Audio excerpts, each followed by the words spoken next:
A few days ago, as I sat watching Avengers 2012, Assemble the Avengers, whatever you want to call it, depending on what country you're in, and then Age of Ultron straight after, I started to think about the two films. Why is one regarded as one of the best superhero team-up films of all time, while the other is regarded as the one everyone forgets even happened? To answer this question, we have to think about the two films. The Avengers is unarguably a great movie. The writing, story, plot, pacing and action are all executed to perfection, and the villain is fun and complex, if, in my opinion, slightly less complex than in Thor. Now, everyone will rush to tell you what's awful about Age of Ultron.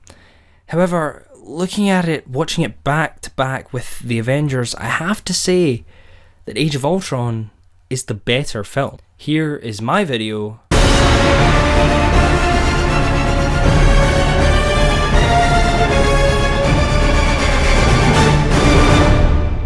No movie is perfect, and Age of Ultron is no exception. So, here's some of the bad stuff. This seems like quite a big one, but honestly it's not as bad as it sounds. When I first watched Age of Ultron, I was very confused. This is probably because I was a dumb child, but the point still stands. The plot is messy. There are a lot of times where if you blink, you'll have no idea what's happening. We're in Africa. Blink, wait, what happened? Now we're on Hawkeye's farm? Speaking of which, there are so many wasted side plots.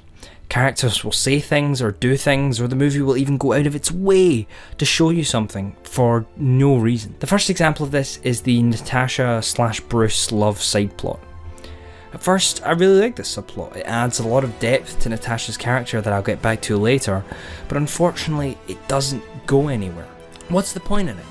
Bruce likes Natasha. Natasha likes Bruce. Natasha gets some character development by telling Bruce she was sterilised. Then nothing happens. There's no payoff. They don't resolve that. It never comes up again. And in the entire MCU, this is never touched upon again. Ever. They meet up again after 3 years in Infinity War, and they say one word to each other. Hi, Bruce. That isn't an Age of Ultron problem, I just really hate. Another wasted side plot is Hawkeye's family. The movie goes out of its way to show me Hawkeye's family. It makes consistent references to Hawkeye's girlfriend. We go to their farm. They talk about how Hawkeye needs to not die so he can look after his kids. Choreographed and obvious plot beats aren't the greatest, but if you're gonna set one up, please actually pay it off, instead of killing off a character no one cares about.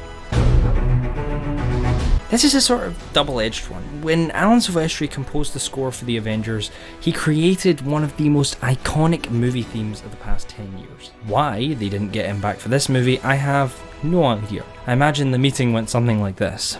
Alan Silvestri wants $100 million to come back for this movie. That's more than last time. He did compose a really good score last time though. Well then why do we need him again? Just reuse it. Call up someone cheap.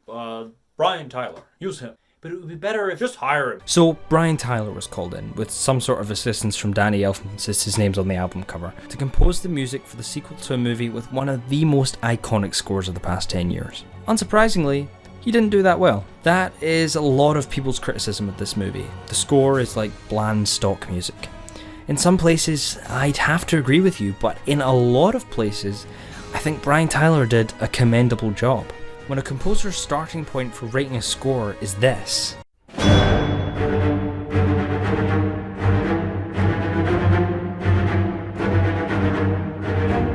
it can be very easy to just stick that theme in all over the place, fill in the gaps and call it a day. However, to Tyler's credit, he actually manages to build a solid theme around the same kind of structure as Silvestri's theme, whilst reserving Silvestri's theme for important moments that really deserve it, making those moments all the more special. Tyler also does something that composers across the MCU up to this point and beyond have failed to do: be musically consistent. There are two types of musical consistency in the MCU.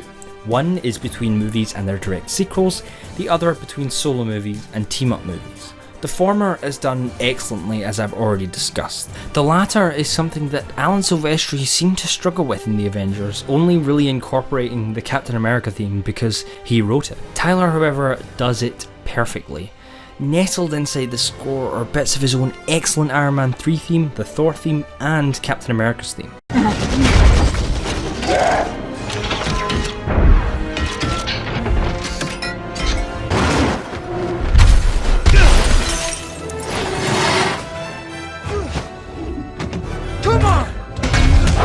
Now we get onto the main part of the video, what Age of Ultron does so much better than its predecessor. The Avengers looks like a TV show, and a particularly shitty one at that. It's a fact. It's lit like an episode of Grey's Anatomy. And that's understandable. Before Avengers, Joss Whedon had only directed TV shows, and Seamus McGarvey, the cinematographer, had only worked on TV and very low budget films before. Thus, it looked crap.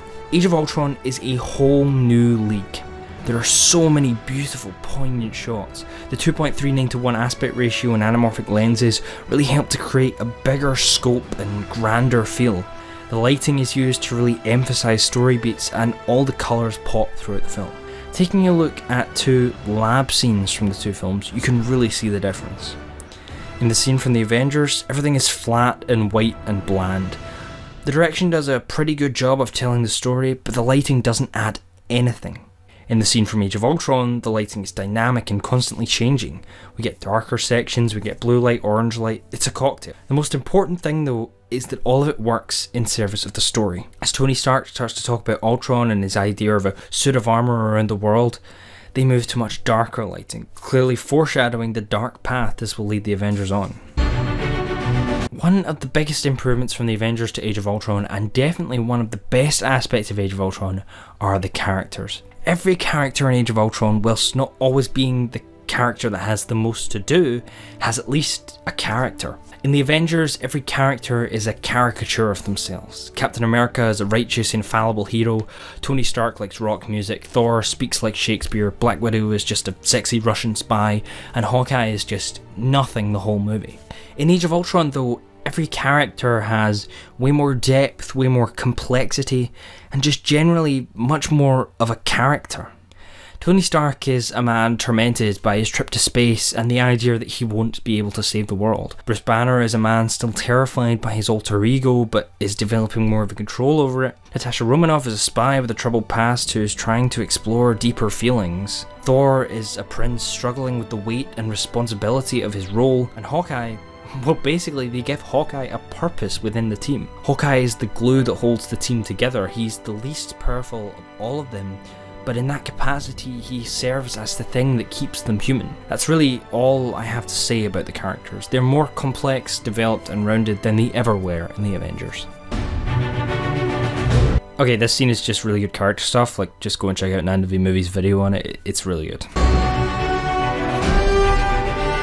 This is potentially the biggest hot take of this entire video. It's one of the biggest criticisms leveled at this movie, and I want to take this time to explain why I think Ultron is a good villain. Not an excellent one, but a good one nonetheless. I've talked about this in my Far From Home video, but I think the best villains are always the antithesis of our hero.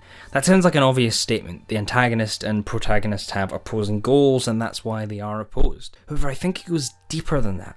It's a thematic antithesis. If you have to single this movie down to one hero, it's definitely Tony Stark. He sets the plot in motion, and the whole story revolves around his desire to protect the world from another alien threat before it's even arrived.